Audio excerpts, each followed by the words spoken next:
Get your ears wrapped around the Golden State Media Concepts Basketball Podcast. All the scoop you need to know, from college basketball to the NBA and even March Madness. News of your rising stars, topics on and off the hardwood. This is the Golden State Media Concepts Basketball Podcast.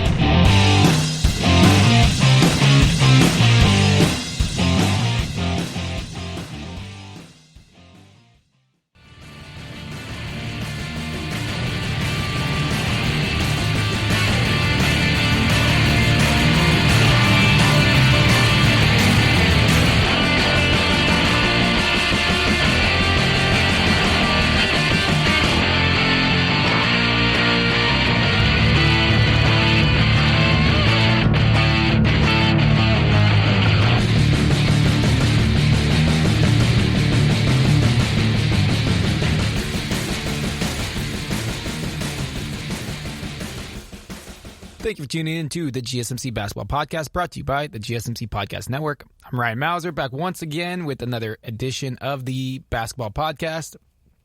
And it is Thursday, April 8th. We just had the national title game on Monday night, and I am sad to say that I was very, very wrong on my prediction, as Baylor dominated from start to finish, and Gonzaga's perfect season was not to be. It was a clinic from Baylor, and they hounded Gonzaga on the defensive side of the ball and were on fire shooting the ball. So Gonzaga, great game against UCLA a couple days before on Saturday. But overall, they just looked a little gassed, I'd say, for an emotional win that happened on Saturday against UCLA. It looked like that game took a lot out of them, and again, it was a game that went to overtime. It was a buzzer beater that sent them to the national championship game. So it was, I don't want to say to be expected, but you can understand how draining that can be. And props to Gonzaga for a great season and being that close to a perfect season, but we once again do not get the perfect season.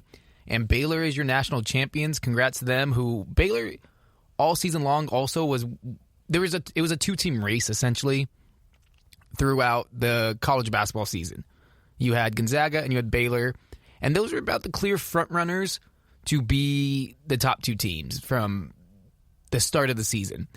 And Baylor kind of got slowed down a bit when they had a COVID issue, and maybe some people, it caused them to sleep on them and to kind of dismiss them and say just Gonzaga was the clear-cut front and best team in the nation.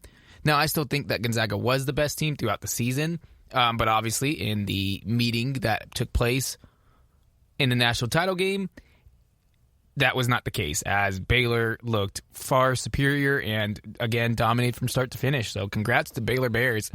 Their first national championship in men's school history. The women had won it a couple years back with the Brittany Griner teams. But so the Baylor Bears getting it done. And it was a good game.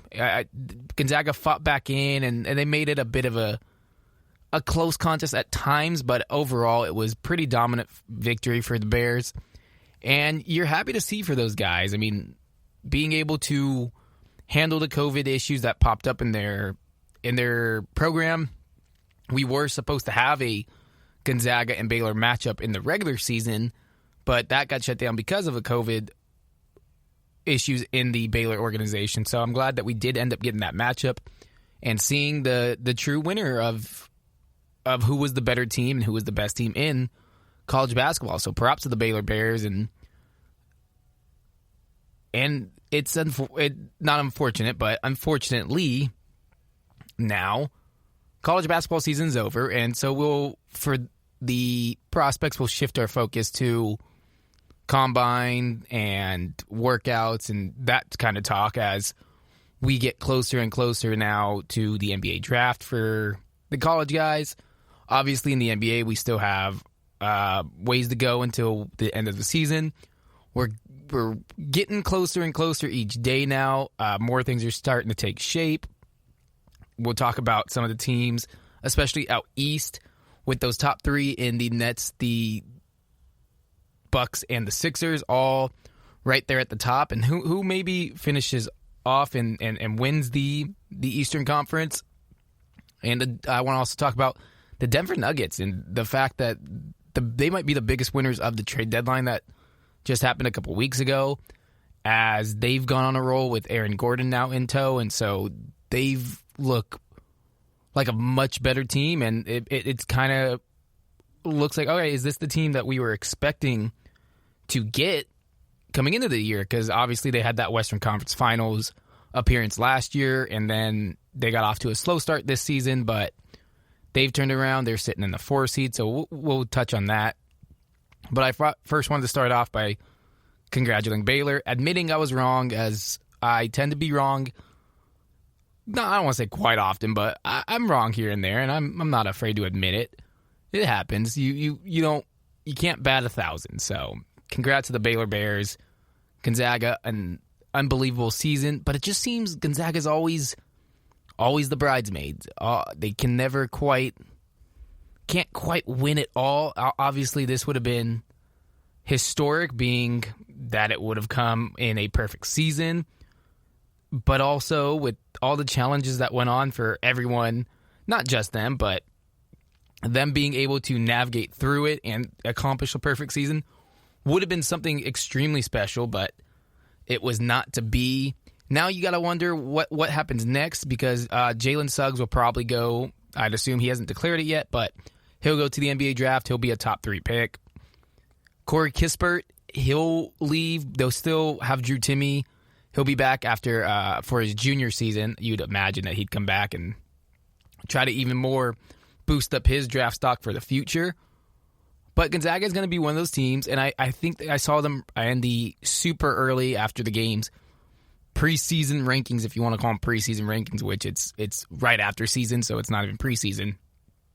But they were in the top 2 again, and they're always going to be one of those programs that gets that kind of credibility and is right there because it's a well-running school, and they've shown that they are really, really close, and they're a tough team, and they can get through the tournament and get right there on the doorstep, but they cannot win that big one. And so you wonder, well, what's it going to take? Is it a factor that many people point to of, well, they don't play anyone really in their conference. It's the WCC. It's not one of these bigger conferences like the SEC, the Big 10, the Big 12, whatever you want to compare it to. It's not on that level. The teams in there aren't quite at that imposing of, all right, well, in a day in and day out, you don't expect Gonzaga to have too much trouble in their regular season in those matchups. So is it something that maybe they should think about trying to move to a new conference so that they can get that tested a little bit earlier so it's not as of an easy path? And I don't think that's why they lost in any sense, because they did go through teams in the tournament and they did beat guys and they did have to make a mark, but you got to imagine a little bit of it can be attributed to, well, they're playing teams like St. Mary's or Pepperdine or all these Portland, and not a school to where you're being challenged like against the Oklahoma State twice a year or playing a Kansas twice a year. Yeah, they had games this season where they did play a Kansas, or they did play Kansas actually, but they did play Kansas, Iowa. They were scheduled to face Baylor, North Carolina. They do have games where they're facing these tough schools, but when it comes to the conference play and the conference tournament, they're far and away better than every single school that they match up against. And it's not till the tournament, the March Madness NCAA tournament, to where you actually have to wonder, okay, are they going to get knocked off? And every game that they're playing in before that, they are double-digit point favorites. It's if they lose, it's the other team's biggest win of the season, and nothing will come close. So it has to cause a little bit of I don't want to say a relaxation, because, again, you have to go out, you have to win, you have to do that. And this year they did it in such a dominant fashion that they won almost, I think, every game by double-digit points in the regular season. And teams weren't very close in competing against them. Yeah, they had games where a team kept it close for the most part, but then in that second half, you had Gonzaga just far and away separate from them and turn it into a dominant showcasing. And so it makes you wonder if they did say go, let's say they moved to the Pac-12, and the Pac-12 did not get a lot of respect this season. Obviously, with what happened in the tournament, they deserve a lot more respect for the fact that they had a bunch of teams going and advancing far in the tournament. I mean, you look at UCLA, a Final Four team, USC, Elite Eight, Oregon, the Sweet 16, Oregon State, the Elite Eight. All these schools, they had Colorado right there. At the Pac-12, it proved that, hey, just because you may not be watching us because we're on a little bit later, the network that they're on isn't necessarily easy to find and to watch, that they were a conference that deserved a lot more respect. And if Gonzaga were to make a move to something like that, would it help the program in the long term? Obviously, they'd be competing more with recruits and trying to get those top guys. But they're a good enough program that shouldn't be an issue, especially even if they move to a different conference. Because you're going to be on a bigger stage. You're going to be looked at in a better light because you are in a better conference. But also, then they can get challenged a bit more. They can feel a tougher water before the end of the season. Because for the most part, when you have a Gonzaga team and they're facing Portland University or San Francisco University, it's you're not afraid for them. It's more like, okay, well, how much will they win by? Or, well, let's see if the other team can keep it close for most of the game. And it's just, they are so much better than everyone else.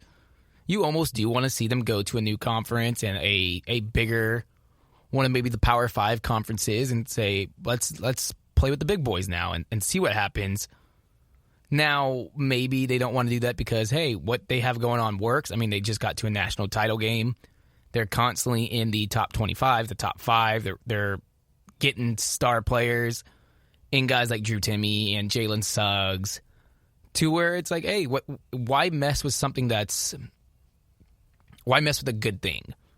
But then you have the issue of, well, you haven't won a national title. You always seem to fall just short.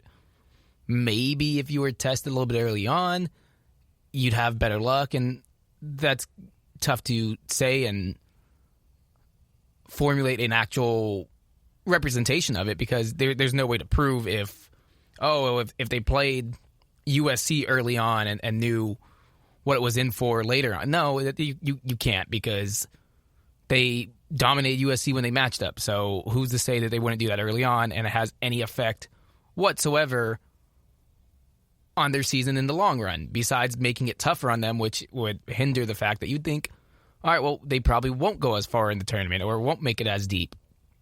But if you're allowing them to get tested, I think the biggest thing, it would put a little bit more respect on the school and the team. But again, these guys, they came in and they proved that they're great players and that it's not that they play in a weak conference is why they made it there. They had a great coach, great players, and they were just flat out better than most teams besides Baylor. And that's okay to have happen.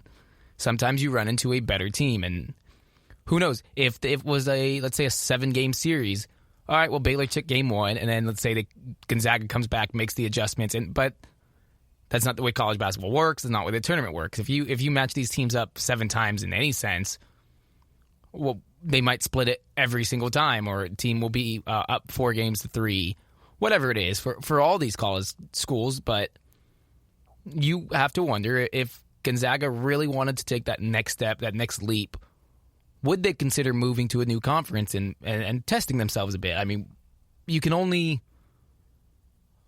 feel like you can only dominate a conference for so long and so much and prove what else left is there to prove at a certain point. Now all people care about is, okay, well, when's Gonzaga going to win a national title? We know that they can run through the WCC. We know that they can run through a tournament and get to the national title game. But when are they going to be able to win the big one? And when's that going to happen? Is Mark Few going to be able to break through and finally get that elusive trophy that's been out of their reach for forever? And we'll see if that ever happens, and I'm not sure if they will, but it'd be interesting to see. Who wouldn't want to see Gonzaga playing these teams and playing in a conference that's a little more challenging and watching them go up against these schools? And if they were beating them like you'd anticipate they would because they're a good team and a good school, wouldn't that just help their case for getting even better players to come to their school and wanting to come and play for them? Because, hey, we're going to be featured constantly against these other big name schools, and you go there and you beat someone and you take Gonzaga and you win the national title for Gonzaga for the first time. Like that's going to help. That's just going to boost your case right there and make even more eyeballs on you and make a bigger impact. And so we'll see if that ever happens. I don't know if it'll ever happen. It would be interesting to me to see it happen. I think that at a certain point you do kind of grow tired of, all right, well, we've constantly dominated all of these schools, all these teams, and we are so far away the best school in this conference. A step up in competition day in and day out might just, I don't want to say jumpstart a school, because clearly they don't need a jumpstart. They're a great school. They're a great team. They were just in the national title game, one game away from a perfect season. But they ran into the same thing that usually tends to happen to them, is that they fall just short of winning it all. And at a certain point, you go, well, we've seen you do everything else besides winning that national title game. Why don't we change it up and start a new path and start a new challenge? And you wonder if that's the future that holds for Gonzaga. Now, Baylor, this is a team that before Scott Drew had gotten there, they had been in some dark times. He helped come in and turn that school around, get them back to where they are a national champion now, and got his guys and really turned around a sad school in terms of at least their basketball. And you got to give major props to Scott Drew and that team and all the players who came in, stepped up. Daveon Mitchell probably helped his draft stock more than any player in the tournament. This is a guy who was probably on the cusp of a lottery pick, and now you can look at it and go, well, they're probably he's probably at least in the top 10. I mean, the tournament run he had, his play in the national title game, his hounding defense, his scoring, you just watched him and went, this guy is a player. And I would have to assume that no player helped his draft stock more than Daveon Mitchell. So, again, a big shout-out and big props to Baylor for going in, getting the national title win for the first in school's history. It wasn't the instant classic that we had hoped for, but, again, it was still a good game and a great college basketball season. So, props to the Baylor Bears for going through all the challenges that came with this season and conquering it all and proving that, hey, you don't have to be one of these blue bloods of Kansas, North Carolina, Duke, and they got something good going. So look for them to try and repeat next year, as we'll look ahead more and more, and can't wait. It's already started counting down till when the college basketball season starts. Gonna miss it for sure. It was a fun March of Madness. It was awesome to have gotten the tournament back this year, and it was a great tournament, and it gave us a lot of signature moments, some surprises, some shocks. The Oral Roberts 15 seed going on an incredible run. UCLA from first four to Final Four, absolutely incredible. Pac-12 props, put some respect on the Pac-12, getting it done and really showing teams what it's all about. So thank you, college basketball. You will be missed. We will see you shortly. Hopefully it flies by and we get you right back.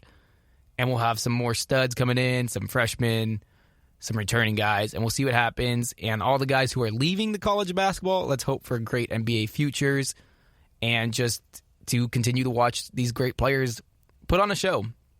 So we're going to take a quick break, and then I want to get into a game that went on last night that was big in terms of not only proving points, but also in terms of the standings, as we had a really back and forth game in the Wednesday night basketball nightcap.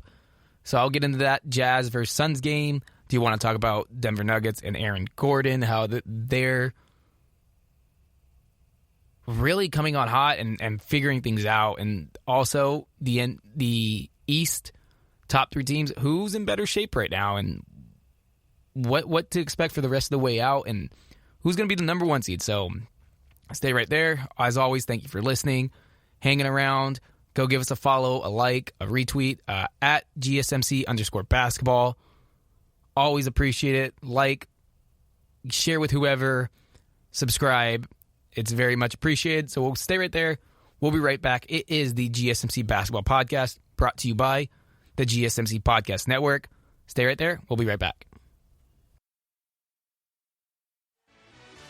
Are you looking for the very best NFL and college football podcast? Then check out the GSMC Football Podcast. Get the latest football news both on and off the field. From the NFL Draft to trades to the rumor mill to the NFL Combines, they got you covered. That's GSMCpodcast.com/football-podcast. Get updates on college rivalries, game day insights, and much, much more. It's football talk the way you want it. This show eats, sleeps, and breathes football. Don't forget to like them on Facebook and follow them on Twitter. Visit GSMCpodcast.com for more info.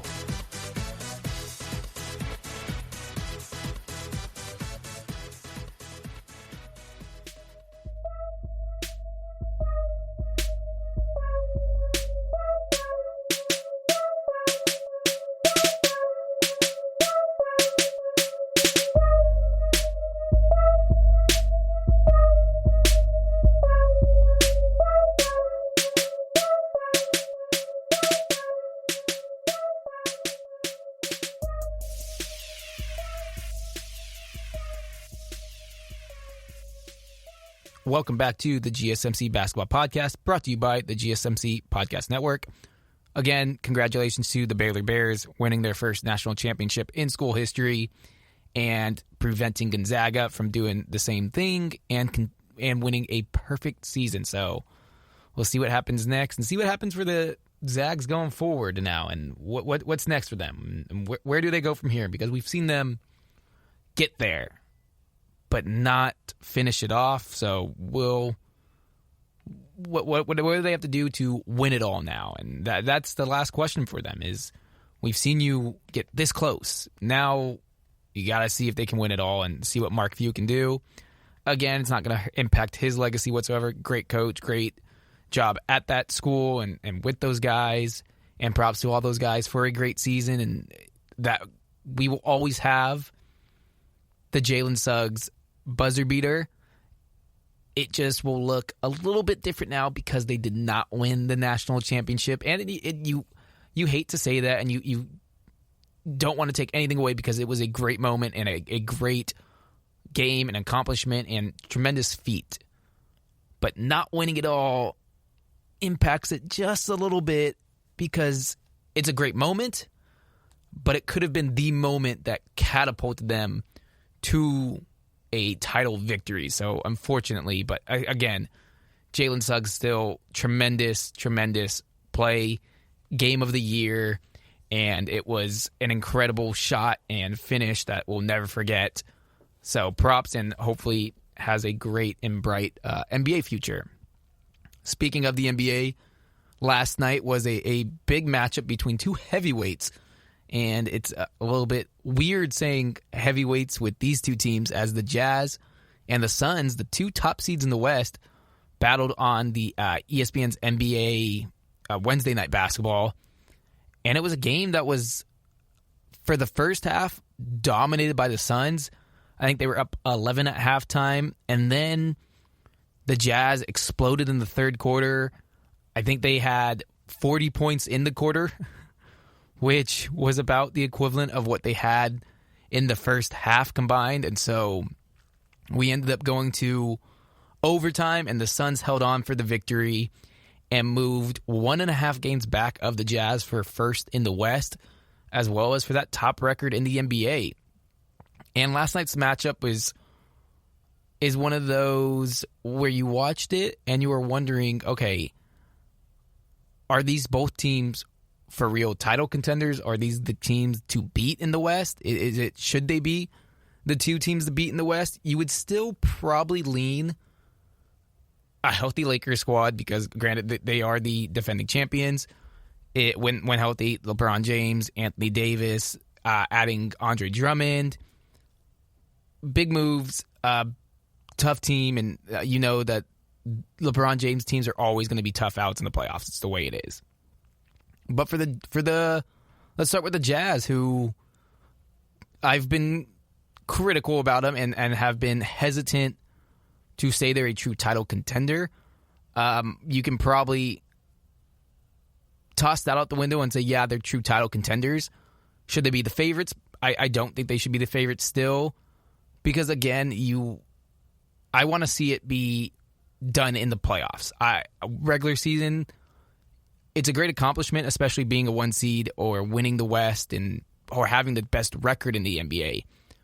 But we've seen it before where a team has the best record or wins the conference and they get bounced before the finals. And I still think that's more what the Jazz are and where they're at. And again, I don't want to continuously say this, but it's a little bit reminiscent of the 2015 Atlanta Hawks, who had the best record in the East and then got swept in the Eastern Conference Finals by the Cleveland Cavaliers. And I think this Jazz team is better than that Hawks team. They had some older stars, and they didn't even necessarily have stars. They had 4 all-stars, but none of those guys were superstars. Donovan Mitchell is a superstar. Rudy Gobert is a superstar. I mean, he's a Defensive Player of the Year. Donovan Mitchell should probably get some consideration for MVP. I mean, he's the best player on the best team in the league, and so you automatically should be in that MVP conversation, and he's having a tremendous year, and he is one of our bright future superstars of this league who's here now and producing at a tremendous level. And so, yes, he is in the MVP conversation and probably not going to win it. That probably goes to the Joker because he is having an outstanding season. But Donovan Mitchell averaging almost nearly 26 points, shooting 43%. So having the Jazz as the 1 seed currently and the best record in the NBA is a huge accomplishment. I mean, we haven't seen this type of Jazz team since Stockton and Malone. It's bringing back that kind of glory for them. And after a rough go in the bubble last year where they blew the 3-1 lead to the Nuggets, who did the same thing, who ended up doing that to the Clippers also, so the Jazz weren't alone in that. But also, coming into the season, there were questions about, okay, well, how are things going to play out because of kind of what happened with Rudy Gobert and Donovan Mitchell and the COVID positive tests. Now, they did a great job of downplaying any of that and making it known like that's nothing. It's not an issue. And obviously, Donovan Mitchell signing that huge extension proved that he is willing to play there and be with him as teammates. So they squashed that, and they've proven thus far this season that they are a team to be feared, or that's not going to be an easy out in any sense in the playoffs. And in most series, will be a heavy favorite and is a team that can go on a deep run. Now, I still think it's tough for me to really, definitely not a title favorite. I can't say a title favorite. One of the teams to look out for to make a title run, of course. I mean, this far into the season, best record in the NBA, without a doubt, they're right there. I still can't give it to them. And for maybe it's a year away. Maybe it's just the aspect of until LeBron James isn't in the league that he's not the favorite. I don't know. But the Jazz just seem like they're still a piece away from truly being a title team. Now, they can go into the playoffs and prove me completely wrong and so far they've proved me wrong. I think I had them out of the playoffs this year, and so that's been, again, I'm willing to admit when I'm wrong. Clearly, I was wrong about the Jazz, and I did not know and did not see this coming. And so, and I do enjoy watching Donovan Mitchell and the Jazz play, and Jordan Clarkson's probably the sixth man of the year. Bogdanovic has been great for them. Joe Ingles. So they're well equipped, and Quinn Snyder, him and Monty Williams, easily the two front runners for Coach of the Year, without a doubt. I mean, to have their teams in these spots, I think it should go to Monty Williams. Yes, Quinn Snyder has the Jazz as the best record in the NBA, but they were a playoff team last year. For what Monty Williams and the Suns have done has been nothing short of amazing. I mean, besides going out and getting Chris Paul, who he's been the perfect piece for this team, they still had a relatively young team and the same team from last year, and we saw a glimpse of it when they went 8-0 in the bubble.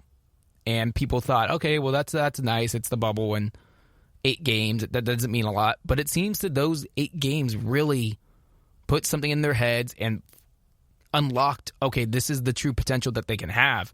And bringing in a guy who is a former MVP, not MVP, but MVP conversation type player and one of the best point guards in the history of the NBA and one of the top players in the NBA in Chris Paul has really elevated not only DeAndre Ayton, but Devin Booker to a whole nother level. I mean, it's now not only on Devin Booker's shoulders to be, hey, we need a bucket, go get one. You can have him not have the ball and let Chris Paul make the decisions and let Booker just go play and be the player that he's growing into being. And it's pretty incredible to see that I don't want to say one move, but a move like going out and getting a Chris Paul has really just elevated this team to new heights and new levels. And you would have to, again, put Devin Booker in that conversation for a possible MVP consideration because he's the best player on a team that has the second best record in the NBA and is playing well beyond expectations. We saw Booker finally get an All-Star nod again and getting that recognition for being a great player and one of the best players we have in this league at such a young age. And that he's probably, of the under 25 guys, going to be in the top 4 or 5 at least. I mean, it's if you had to break it down and go through, I mean, you got Luka, you got Zion, Jason Tatum, Jaylen Brown, Donovan Mitchell, Devin Booker, all of those guys right there. You can now point that Devin Booker and Donovan Mitchell have probably surpassed some of these players and that you would take them first. And clearly you can build your team around these guys. And so for the Suns, I mean, just for a while, the Suns have been, I don't want to say laughing stock because that's a little rough. But the non-Steve Nash Suns, it's been brutal. They have not been a good team. There's a reason they were constantly picking in the lottery and being one of the worst teams in the NBA, to put it frankly. It's besides the Suns, the Nash Suns and the D'Antoni-led Suns, this team had been somewhat of a dumpster fire, and they snagged Devin Booker. I think it was the 14th pick in the draft, and it was kind of, all right, well, what do you expect out of this guy? And he has blossomed into not only one of the best shooters, but one of the best players in the league. And now you have to look at the Suns and go, okay, with Chris Paul, I mean, Chris Paul just knows how to win. Everywhere he goes, they win. Everywhere he goes, they are title contenders. And the one thing that has eluded his career is that finals appearance and obviously a finals victory. I mean, just to get to a finals would be huge for Chris Paul in his career and help establish him into a new criteria, a new level. Similar to, like, you look at Carmelo Anthony, it's been the one thing that his career has not had, has been that finals appearance and a true championship run.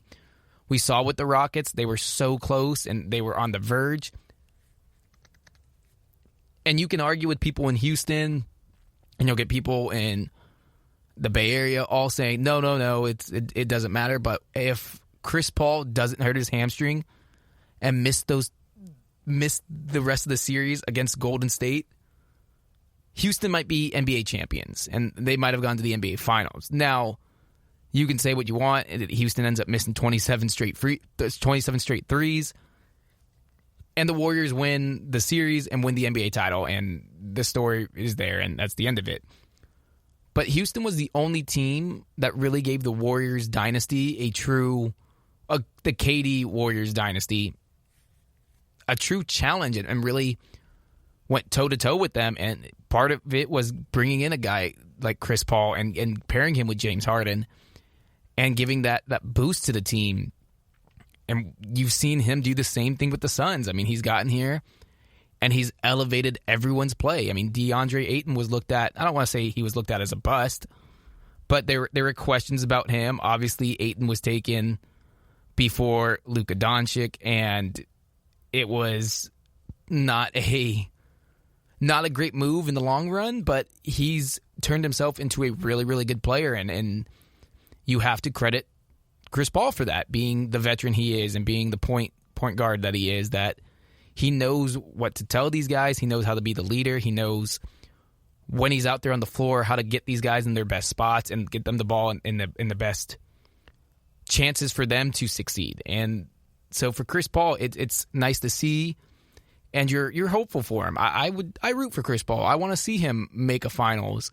Same way I want to see Carmelo Anthony make a finals. Same way I want to see great players in great moments and see these guys at the biggest games performing the way that they can, because we know how great these guys are, and we know that Chris Paul is going to go down and is an NBA Hall of Famer and is one of the best players, not only point guards, but players in the league history.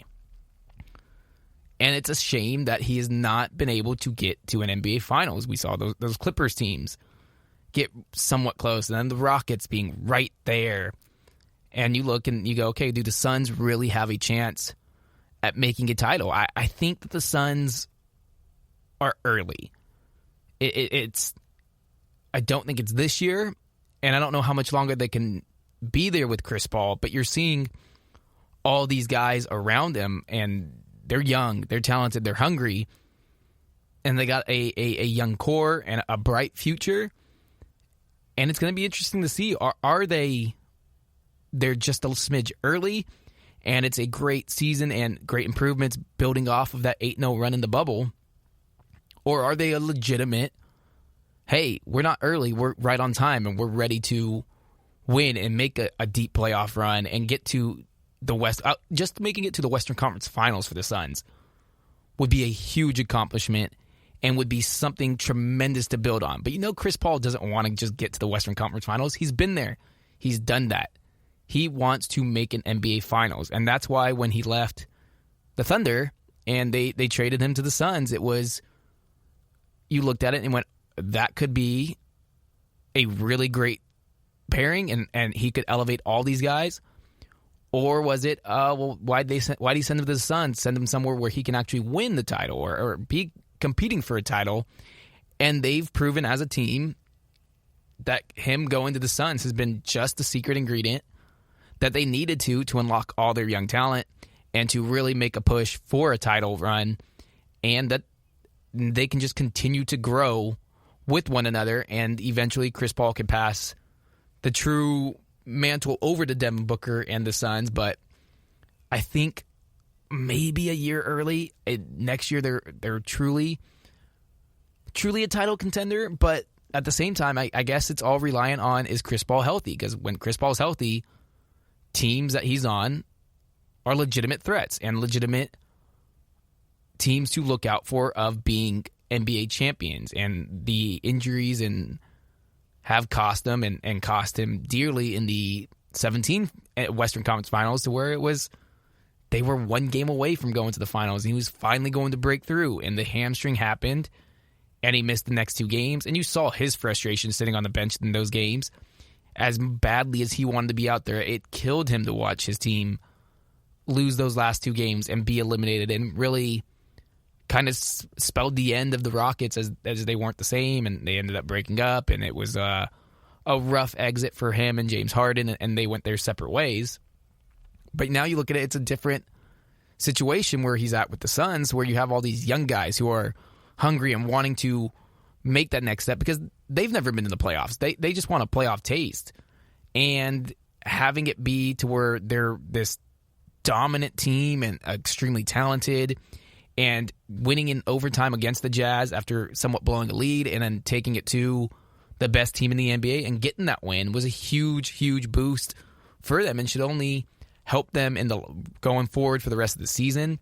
It's going to be really interesting to see and watch these two teams, Jazz and the Suns, because if they are the 1 and 2 seed, then that means they're going to get matched up with, before the Western Conference Finals, with a Lakers team or a Clippers team or a Nuggets team that's playing extremely well also. And so, all right, well, what's going to happen? Do one of these teams need to be in that 1 seed? Or the Jazz, if the Jazz are a 2 seed, is that dangerous? Because then they do match up against, let's say, the Clippers in round 2, and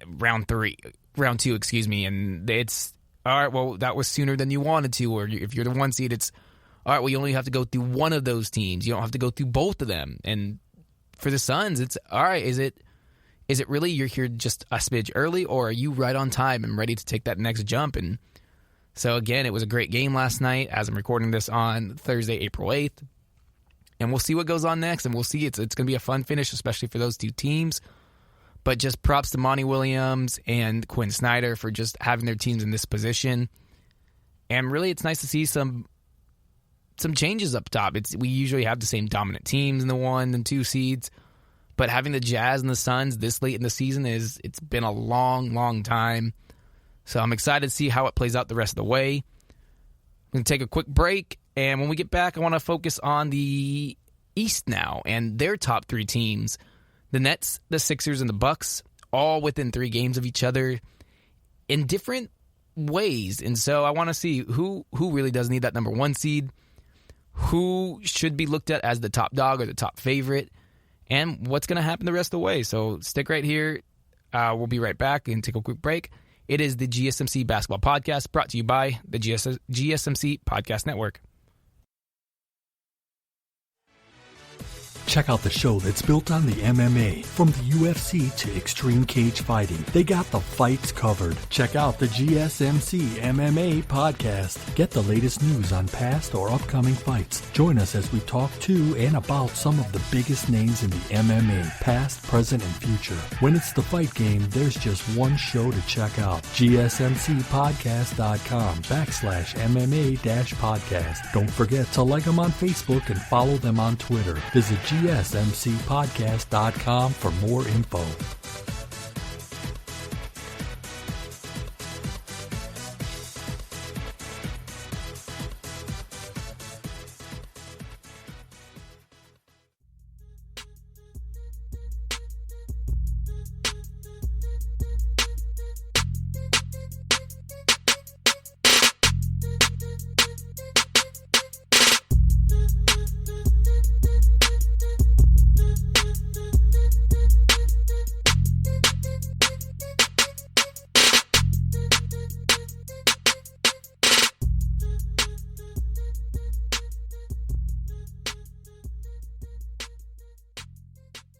Welcome back to the GSMC Basketball Podcast, brought to you by the GSMC Podcast Network. So as I was just talking about, the Suns and the Jazz played a really incredible game last night. Down the wire, went to overtime. Phoenix held on, and now is at 1.5 games back of the best record in the NBA, as well as, obviously, the number 1 seed in the West. But on the East side of things, it's just as close, as you have the Nets, who got a dominant win over the Pelicans the game before the nightcap of the Suns and Jazz against the Pelicans. And you have the Nets leading over the Sixers, who are a half game back, and the Bucks, who are 3 games back. And it's really going to come down to those 3 teams for the top spot in the East, as they're pretty far and ahead away from everyone else, as the East is just a cluster after the 3rd spot, because 4 through just about 12 is all up for grabs. Now, the East has always been known as the weaker of the two conferences, and it's one of those cases of, well, the East usually has some teams in the playoffs that if they were in the West, they would not even be in the playoffs. And the West is always going to miss out on some teams being in there and being a playoff team because it's just tougher in the West. There's better teams throughout all 8 spots, now 10 spots as we have the play-in tournament going on. But for the top 3 teams with the Bucks, Nets, and Sixers, it's really interesting because you look at it and you go, okay, all 3 teams have dealt with injuries, and they've been missing some key players, some star players. The Nets got Kevin Durant back last night after he missed a month of basketball or since February. And he returned last night, and he came off the bench for only the second time in his career. They wanted to kind of limit his minutes and keep an eye on them so they didn't want to burn him out too quickly. But you had it to where Kevin Durant came back. He went 5 of 5. He looked just like Kevin Durant does when he comes back and plays basketball because he is one of the best players in the NBA, and he's one of the greatest players in NBA history. And so you look at the Nets and their big 3 of James Harden, Kyrie Irving, and Kevin Durant. They've also added in Blake Griffin, LaMarcus Aldridge. And so you look at that team, and on paper, they're probably the best team, and they're the most talented. But also, they don't play a ton of defense. That's been my biggest harp on them, is that I don't think they can win deep into the playoffs, and specifically a title or even in the final or in the conference finals, because they can't stop anybody. They're going to outscore everyone, but if they have a cold night, they can't stop anyone. They just don't play enough defense for me. But also the fact that they haven't had their big 3 play together really at all since they acquired James Harden. And I think that's something that can really come back to hurt them and haunt them, is that they haven't been able to build up that chemistry with each other. Now, again, they're all 3 great players that it really might not even matter. They might be able to just have a playoff stretch with them, and it clicks immediately, and it works out, and they're just all so talented and so gifted that that's all that matters, and that's all they need, and they get it done, and they win the NBA championship. But at the same time, you look at these super teams that get formed, and it takes some time for chemistry to build, and it's not in the day in and day out stuff. It's the game situations, the late game situations, where you wonder, okay, when it comes down to it, who do they know who's going to take the last shot? Are they comfortable with letting whoever it is take that last shot? In my eyes, you would imagine that Kevin Durant would take the last shot. He's the best shooter of all the guys. He's probably the most unstoppable player when healthy of those guys, to where I would feel most comfortable with Kevin Durant shooting. Now, Kyrie Irving has hit some big shots in his career. Obviously, he hit the shot in the 2016 finals that helped the Cavs beat the Warriors and win the NBA championship. And so you look at him and you go, okay, well, Kyrie Irving should take the last shot, and they should be comfortable with him shooting it because, again, he's been there, done that at the biggest and brightest stage. But then you have James Harden, who might be the most unstoppable player with the ball in his hands we have in the NBA, and he's hit big shots, and he's hit game winners, and you should feel comfortable having him shoot it. So the question for me is when the game's on the line, when the Nets are in that situation in the playoffs, do they have enough chemistry? Do they have enough trust built in within each other? And having played together for the season, do they have enough to know, all right, I'm comfortable with X, Y, or Z shooting the ball, whether it's Harden, Irving, or KD? And it's one of those that they don't know until the situation happens. They can talk about it all they want, but until it's actually out there, until the ball's rolled out and the moment arises, I don't think any of us will know if they can do it. And again, I'm not worried about them moving the ball or passing the ball with each other or everyone getting enough shots. That's not the case. It's just when it's crunch time and there's those moments in there where it's a time to make something happen. They have guys that each of them should feel comfortable doing it and have done it in the past or at different situations and different moments in different games. But we saw it in when the Miami Heat first got together. It was, all right, well, who's the guy? Is it LeBron James or is it Dwayne Wade? And in their first year together, they didn't win the title. They came up just short. Boston, who, when they got Kevin Garnett, Ray Allen, and Paul Pierce, it was still a learning experience of, okay, who's the guy? Who's the one that when the game is on the line, we give the ball to do it, because it comes down to that. Now, granted, they could do something to where they'd say, we don't want just one guy having it. We want all the options. So that's good to have because you have three guys who you feel confident in.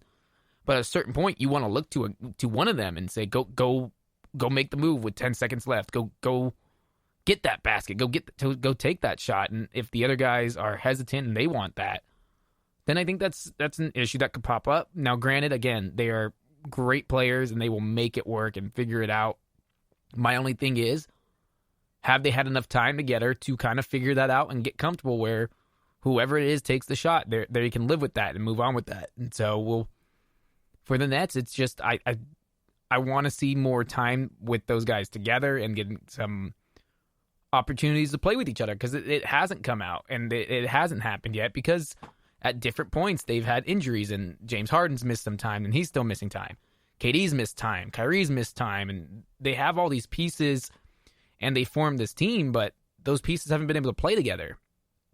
Since they've gotten the Blake Griffins and LaMarcus Aldridge, they haven't had their full complement of guys, which is a scary thought because of how well they're playing and where they sit as the number one seed in the East, that even without their full complement of guys, they're still putting up these wins and numbers and just beating everyone. But at the same time, when you get all that talent back and now you have to reincorporate them into the flow and figure out who we want shooting the ball, who you want running the offense, well, it's going to take some time and it's going to take some getting used to and some playing together for that to happen. So for the Nets, I think I'm not worried about where they are in terms of seeding, kind of like the Lakers, how there's too much talent to worry about, okay, well, this matchup should scare them or this spot until later in the playoffs. But it's more about finding chemistry and getting comfortable with each other, because we haven't seen this team play together at full strength yet. So for the Nets, it'll be interesting to see how the rest of their season plays out when they get everyone back and healthy together, to just start to see it either work or what adjustments they might need to make. But again, they are extremely talented, but I'm just a little concerned about defense and late game situations of, do they know who the go-to guy is, and is everyone comfortable with who it is? For the Sixers, who sit at the 2 seed right now, second in the East, half game back in the Nets, had been in first for a majority of the season. And then Joel Embiid missed 10 games dealing with his knee injury, and luckily it was not as major as it looked when it first happened. And obviously for Joel Embiid, the biggest knock on him has been his health and the fact that you aren't guaranteed to have him for 82 games. You're not even guaranteed to have him for 70 games, and you just don't know because of the fact that he does have a bit of an injury history. I mean, he came into the league with an injury history and had to miss time. Ben Simmons, who came into the league missing a year and not playing, and he's been healthy and he's been playing really good basketball and been a defensive player of the year candidate. And Joel Embiid was playing at an MVP level before he got hurt. And they got some guys. They got a solid team of Seth Curry. I think was a great pickup for them.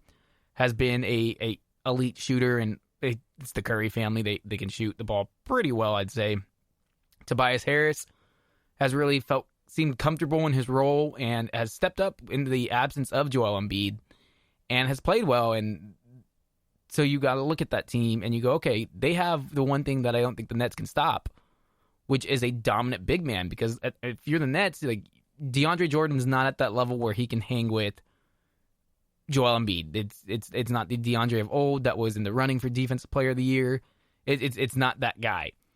As far as LaMarcus Aldridge, he just can't body up Joel Embiid, and neither can KD. And I don't see Claxton as being the guy who you're going to put on him. So I think there's a big question mark there is, how do you stop Joel Embiid? I thought getting Andre Drummond was that answer, and if you were going to match up against the Sixers, having Drummond be able to go head-to-head against Joel was going to be your best bet. And instead, they went and they grabbed Blake Griffin and LaMarcus Aldridge, which those guys, Blake Griffin looks like he's rejuvenated. He might have been, I don't want to say faking a little bit, because that's not what it was, but not necessarily going out to make sure to give everything that was in the gas tank for the Pistons, which is fair because that team was going nowhere and is going nowhere for the time being, and they'll be a lottery pick once again, and he wanted to be on a contender. He wanted to be on a team where he can contribute and possibly win a title because he's at that point in his career that, again, one of the only things that's left for Blake Griffin is, all right, well, let's see him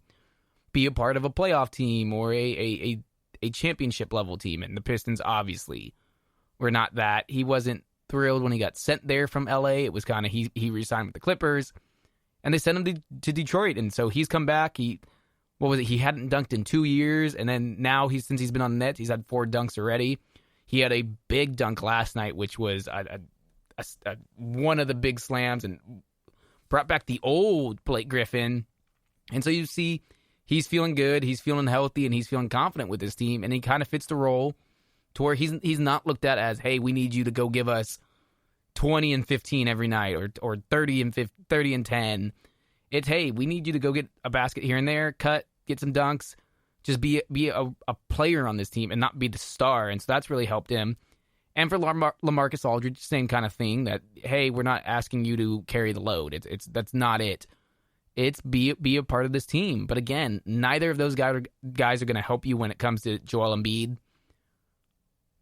Ben Simmons is going to be a tough guy. You can put Ben Simmons on KD, and I don't want to say you'll shut down KD because that doesn't happen. Kevin Durant's too good, too talented, and is just one of the best ever that even on a bad night, he's going to put up numbers. But for matchup-wise, I don't want to say I don't like the matchup for the Nets, but I think the Sixers cause a lot of problems, and you didn't necessarily solve it. The Sixers can shut you down and keep your offense from really getting going with the guys that they have, to where if the Nets have a cold night and they can't necessarily stop the Sixers, now the Sixers aren't going to shoot you out of the building. I mean, you got one guy who doesn't want to shoot the three at all.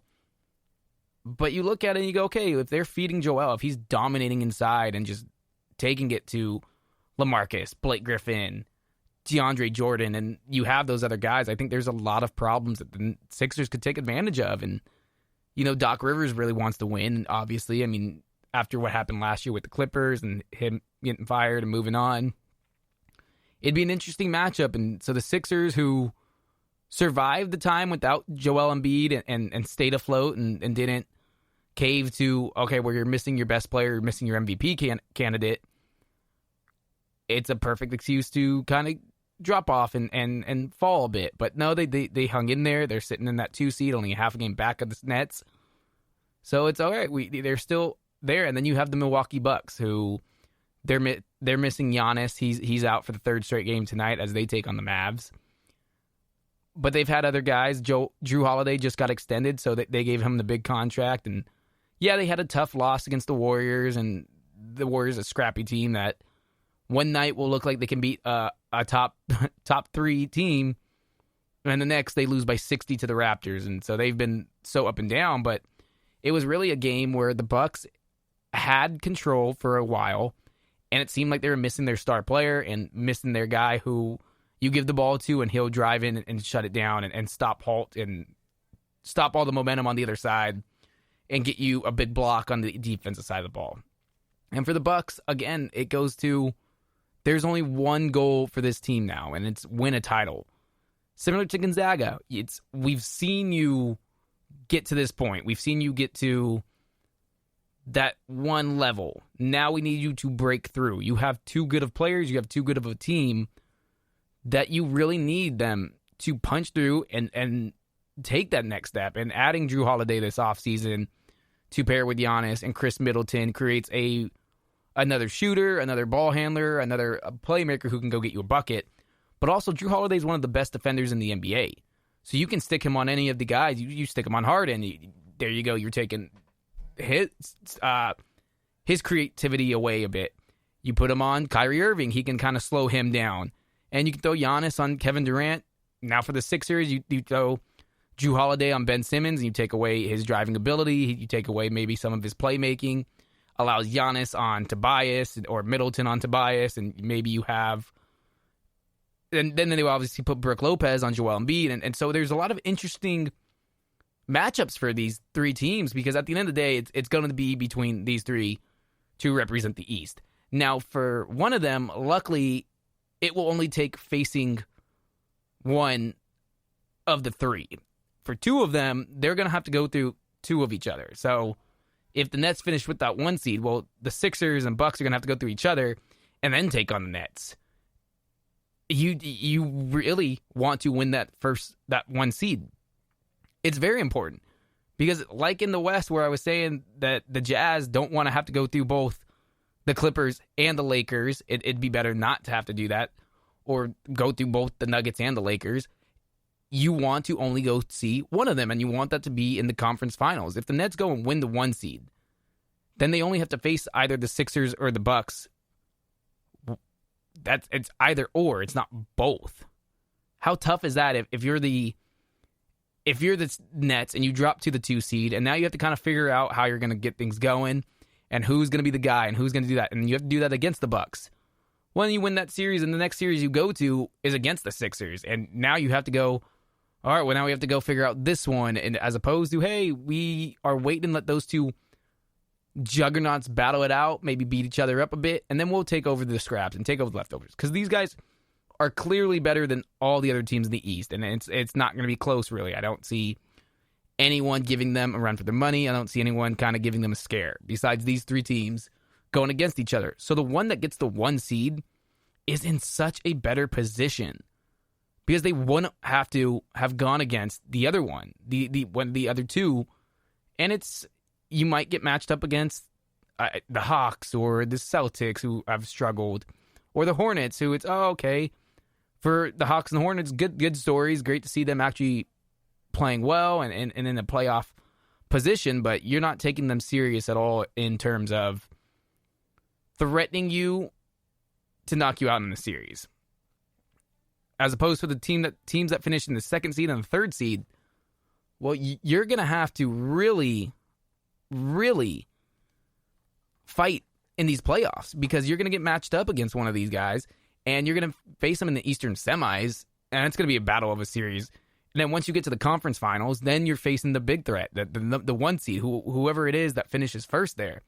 Whether it be if the Nets get it, or the Sixers get it, or the Bucks end up getting it. It's very important, this home stretch of games, for whichever one of those 3 to get that first spot in the East, to be the number 1 team in the East, for the sheer fact that you don't want to have to go through both of them. It's either or for the 2 and 3 seeds. So it's something to keep an eye out, something to watch as the rest of the season unfolds. There's play-in tournament starts May 18th, if I'm not mistaken, so a little over a month away, and we'll have playoff basketball going on, and we'll see what's next. It's when the big games start, some teams turn up a bit more, and it's really go time of who wants it the most, who's ready to do it, because all these teams have something to prove. All of them, it's championship or bust. The Nets put together this team to win a championship. The Bucks have been at the doorstep and need to break through with Giannis and get to a finals. For the Sixers, they've trusted the process for long enough. They've finally moved off Brett Brown, and it's time to go, okay, are these the guys? Can these two get it done together? And so it'll be interesting to see. We're getting to the nitty-gritty, the end of the road, and we're getting there. We're almost at that point, and it's going to be a fun finish. I still think that the Sixers do surpass the Nets and will finish with the 1 seed, and I still think that the Sixers probably make it to the finals, although I can't count out Kevin Durant and James Harden and Kyrie Irving. Those guys are too talented, too great of players, but it'll be fun to see. So we'll take a quick break here and come back. I want to talk about the Denver Nuggets and how well they've been playing, as well as touch on a couple other NBA teams and take a look at around the league a bit more. It's the GSMC Basketball Podcast, brought to you by the GSMC Podcast Network. We'll be right back. Check out the show built around the women of MMA. From the UFC to the extreme cage fighting, we got the fights covered. Listen. It's the Golden State Media Concepts Women's MMA Podcast. The latest news of upcoming fights, discussions of previous matches. Join us as we talk to and about the biggest names in women's mixed martial arts, past, present, and future. When it's the women's fight game, you know where to listen to. The Golden State Media Concepts Women's MMA Podcast.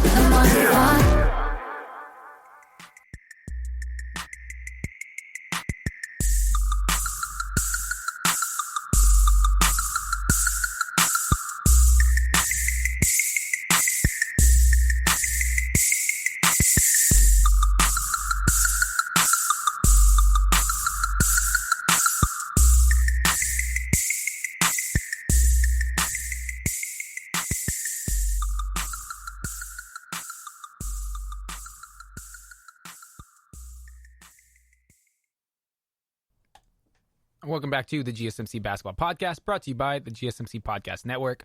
I want to thank you guys again for hanging around, listening, and letting me blabber on, talking some basketball. Fun episode, talking Baylor's big win over Gonzaga, what's next for them, the showdown that happened in Phoenix last night with the Jazz and Suns going to overtime, huge win for the Suns, and which one of those teams is more for real? Are they true title contenders? I think they're still not quite there, but again, props for a great season either way, to just be in that position for both of these teams and both of those franchises who it hasn't been the best of luck at times, and for the Suns especially, and what the job Monty Williams and James Jones have done of turning that team around and really capitalizing off the bubble run to finish their season last year going 8-0 and really taking full advantage of having a young star in Devin Booker and DeAndre Ayton. So the Suns, it's fun to see young teams, and adding a veteran like Chris Paul will just push everyone to that next level. And in the East, it's a three-team race in the East. Is it going to be the Nets? Is it going to be the Sixers? Is it going to be the Bucks? It's anyone's game at this point. I mean, it's who's going to be the healthiest in the end. I think that's the question it comes down to, is who's the healthiest, who has all their guys when it matters, because all three of those teams have been hit with some injuries and question marks, and makes you wonder, okay, what will they have left in the gas tank, especially if whoever finishes 2 and 3, they're gonna have to go through 2 of those teams, and will you have enough to make it not just to the finals but win the finals and see what happens? So lots going on. And I wanted to shift and talk about the Denver Nuggets, and they were one of the teams who made some moves at the trade deadline and brought in a piece that has done wonders for them and has worked out and been probably the biggest move of the trade deadline. And the Nuggets going out and trading for Aaron Gordon has really put them on this run and a role that I don't know if everyone thought would happen. I mean, Aaron Gordon has been looked at as a really good player, and he's a flashy guy. He's a high flyer, the big dunks, the dunk contest. I mean, he's wearing number 50 in Denver because of the fact that he's gotten 50s in the dunk contest, yet he's never won the dunk contest, which it's pretty funny that he's kind of doing that, just trolling a bit and letting it be known that he wasn't happy that he didn't win the dunk contest in the past. But now it's his sole focus is winning a title and trying to help this Nuggets team, who last year they were in the Western Conference Finals. They were 2 games away from being in the NBA Finals, and they came back from 3-1 twice and really just did some tremendous feat last year. I mean, you don't see that happen. And starting off this year, it was a bumpy road. They weren't necessarily playing super great out of the gate, and kind of were people wondering, okay, was last year a fluke? Was last year a condition that they played in the bubble, they didn't have to go on the road? If they would have gone on the road in any of those games that they came back in the 3-1 series, it would have been done. They would not have come back twice, because you can't go on the road in normal conditions where you're flying, you're traveling, you're in the home arenas of the other team.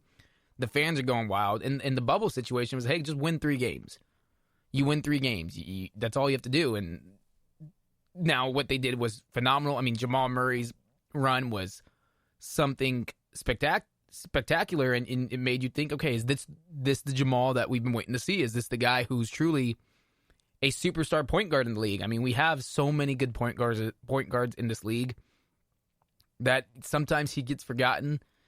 He's not necessarily your traditional type of point guard. He's more of that Steph Curry type mold of shoot and shoot the ball first guy and kind of get others involved next. Now, I'm not putting him in the same category as Steph. That's not what I'm saying. But it's that same kind of that mold of it. You don't have the traditional John Stocktons or Jason Kidds of getting those other guys, the Magic Johnson, getting everyone involved and moving the ball and having them get going. It's you got to find yourself, get your shot rolling, get you going first, and then get others going.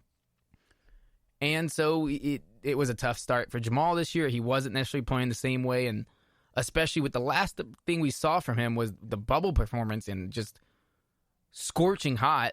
It made you think, okay, well, maybe this Nuggets team, it was a product of their environment. But Jokic has played tremendous this year. He is the front runner for the MVP right now.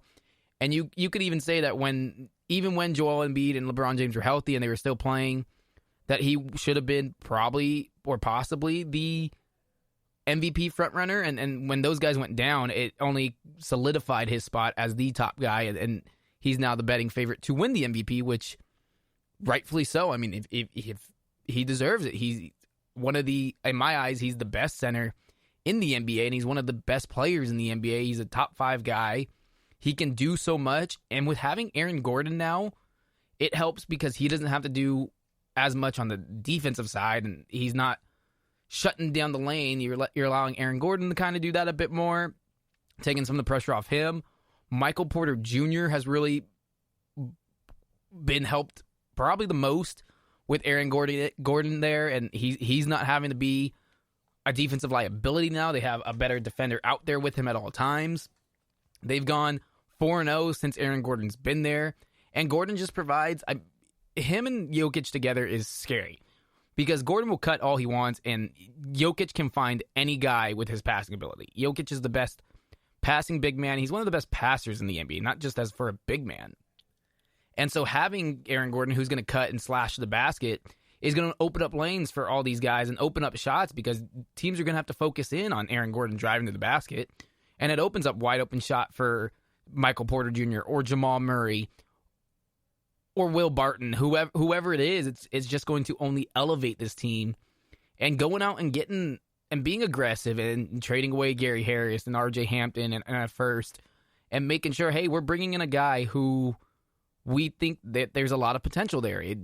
Aaron Gordon has definitely not lived up to everything that people had kind of hoped for. I mean, he was a relatively high pick coming out of the draft, and you looked at him and you went, okay, well, what has this guy got? He's not necessarily a traditional 4. He's not a 3. He doesn't shoot the ball extremely well. He's going to be a high-flying dunk guy, and he's so what can we get from him? What is his potential? It was unknown, and pairing him with a big man like Jokic and the passing ability, which is different from what Vucevic and him did together, because you still had that same pairing of a big man that could stretch the floor and let Gordon be the slasher and go and get to the basket. Well, Jokic is so much better of a passer than Vucevic and skill-wise and being able to find the right guy and move the ball that it's only grown Aaron Gordon's game. It's similar to what Chris Paul has done for Devin Booker, of being able to elevate him and the other guys around him, that now that you have Gordon paired with Joker, it's stretched the floor for everyone, because now you have to shrink the lane, and you can't let Aaron Gordon just drive to the basket, and it's going to create more open shots for everyone. And the Nuggets have been the biggest beneficiary of the fact that they were aggressive at the deadline and went and brought in the guy. They weren't happy with just sitting there going, okay, well, we got to the Western Conference Finals last year, and that was good enough for us. No, they're hungry. They tasted that. That's what they want, their next step. And they saw, all right, well, we can get there. Now we want to win it. Now we want to get to the finals. It's one of those steady uphill climbs that the Nuggets have been on, to where it was they missed the playoffs. And then they made it to the playoffs, and they got eliminated by the Trailblazers. And they went to a Game 7, and they experienced it. Well, then they came back the next year, and it's, okay, well, now we got to a Western Conference Finals. They battled. They came back from 3-1 twice. And they're looking like a team that can really shake things up in that West. They were sitting in the 5 spot. They've now climbed all the way to the 3 seed. They're only, I think, a game back of the Clippers they're in the 4 seed. They're only a game back of the Clippers for that 3 seed. And you look at the Nuggets and you go, man, that's a scary team that no one would want to match up with. And I still look at Michael Porter as that X factor for that team, because if he's really growing into the player that I think he can be, that team's unstoppable, especially with Aaron Gordon now there and Jokic. And if Murray continues to ascend upwards and find his true player that he's going to be. So you look at them and you think, okay, well, the Nuggets, there's no team that I want. If I'm any of those teams, the last team I want to face is the Nuggets. I don't want to see them. We've seen them get to the playoffs, and they're hard to beat. They're scrappy. They fight for everything. They're gonna make you work. Ask the Jazz. Ask the Clippers. You think the Jazz want to run into that? Maybe they want to prove a point and say what happened last year was a fluke. But at the same time, the Nuggets have beaten them in a playoff series, in a 7-game series. The Nuggets are, in my opinion, the scariest team that no one wants to match up against, because they have so much talent at every spot, and they have guys that it's tough to guard against. I mean, there's not really any big men that can go and shut down Joker. It's just not going to happen. If Jamal Murray finds a heat stroke, and I don't want to say if he has a heat stroke, but if he gets on a hot roll and it is just on fire, it's tough to stop him. He can just heat up in an instant. And for a 7-game series, if for 5 of them he's unstoppable, that's not good for you. And Aaron Gordon now, it throws in a new blend, and it makes you wonder, okay, how are they going to stop him? How do they handle that with all the firepower they have? Let alone you got Michael Porter Jr., who can knock down a 3, can get to the basket really all he wants to, and he's long and defensive. It's a team that you have to watch out for and really take serious if people weren't already. And I props to the Nuggets for going out and being aggressive and not being satisfied with making it to the Western Conference Finals last year and going out and bringing in a guy who many wondered, okay, well, what's his value? What is he worth? Can he really take it to the next level and figure out what kind of guy he wants to be, or is there more room for improvement as a player, or is he just a flashy slasher and dunker? Which he's clearly showing he's more than that, and he can help contribute in many ways to a winning team. And then you look at it and go, maybe it was Orlando that was bringing him down and not necessarily letting him reach his full potential. And also the fact that he's now playing with much more talented guys all around him, and he doesn't have to shoulder the load of being the guy and being the face of the franchise. Because it's clearly Jokic is the face of the franchise and is the best player on the team and will get all the praise and all the criticism, and is looked at as, okay, well, if you don't win, it's on you. But he's also an MVP level player, and that's going to help elevate everyone around him. And Aaron Gordon being paired with that has only helped to enhance that. So props to the Nuggets, and it's interesting to see, and I enjoy watching the Nuggets play. I think Jokic is probably one of my favorite players to watch, and again, he should be the MVP favorite this year and should win an MVP, which would only add so much more to his growing resume, because he's still extremely young and has so much more basketball left in the tank that it'll be fun to see and what happens. And so we'll watch out for the Nuggets. If I'm any of those teams, even if I'm the Lakers or the Clippers, I don't want to face the Nuggets. That's the one team that it's just there's not a fun matchup on paper against them at all. Every position is going to be a battle. Every spot, it's you're in for a battle. There's no one weakness on that team, and if they're all clicking and all engaged defensively, well, just look out, because they can score with the best of you and they can play defense. It's a team that really has a strong chance at winning a title this year, and making some damage happen and maybe even surprising some people and taking it to them. So it'll be very interesting to see what goes on and how it happens and the rest of the season and what's going to go on with that team. But again, props to the Nuggets for going out and not being satisfied, because you do see it a lot of times that teams will make it to a deep playoff run and be okay and content with, well, we got there once and we made it. I mean, you look at the Thunder, and it was a different circumstance and situation, but they made it to the finals with the Kevin Durant, the Westbrook, and James Harden. And they went and said, okay, well, that was fine, and we can do this without James Harden. You traded him away, and obviously they never got back there. You look at the Atlanta Hawks, who it was, they got to the Eastern Conference Finals in 2015, and then that was their ceiling, and they were like, okay, we're cool with that, and they haven't been back since. Toronto Raptors are a team similar to what the Nuggets did. It was they constantly getting to this point of they couldn't break through, they couldn't quite get there. And what they do, they went and made a move and traded for Kawhi Leonard and shook things up, and guess what happened? They won the NBA title. So it's possible to shake it up and really make it happen and not be satisfied with just getting there. And it shows that they want to win, and they think they have the squad to do it, and they maybe were missing one ingredient, and Aaron Gordon so far has provided that ingredient and showed that he's really a talented player and hasn't even touched his full potential yet. And in Denver, it couldn't lock at him for both sides, just getting there and moving forward and winning and really having a deep playoff run would do wonders for that team. So we'll see what happens. I'm excited. Can't wait. Again, the rest of the season we still have about a month until the playoffs begin, until the play-in tournament at least. So lots of things to still unfold. So much more to happen in the season, and hopefully we get some guys healthy and back to playing. We miss seeing all the guys that James Harden. We just got Kevin Durant back. We need Anthony Davis, LeBron James. Let's keep Steph and all of them healthy and just keep everyone healthy. I'm tired of seeing injuries, tired of seeing guys go down. Hopefully LaMelo Ball can make it back. It was a thought he would be out for the season.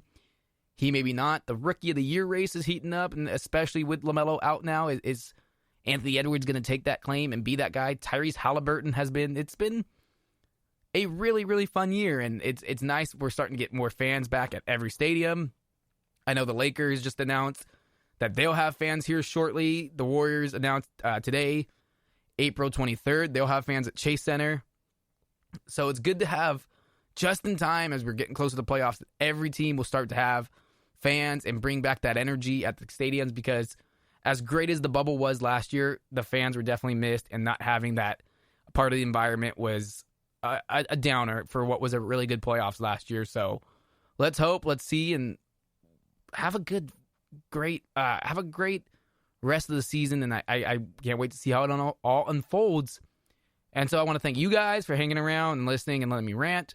As always, go and give us a like, subscribe, share with everyone at GSMC_basketball. Go check out all of our other podcasts on the GSMC Podcast Network. There's tons of content out there for anyone to go listen to. Go listen to some of the other GSMC basketball podcasts. We got some great people doing some great things, putting out great content. So just go give us a like, subscribe, retweet, share, do whatever. I appreciate it always for you hanging around and listening with me. And that's going to do it until next time.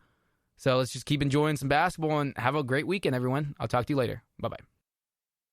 You've been listening to the Golden State Media Concepts Basketball Podcast, part of the Golden State Media Concepts Podcast Network. You can find this show and others like it at www.gsmcpodcast.com. Download our podcast on iTunes, Stitcher, SoundCloud, and Google Play. Just type in GSMC to find all the shows from the Golden State Media Concepts Podcast Network, from movies to music, from sports to entertainment, and even weird news. You can also follow us on Twitter and on Facebook. Thank you, and we hope you have enjoyed today's program.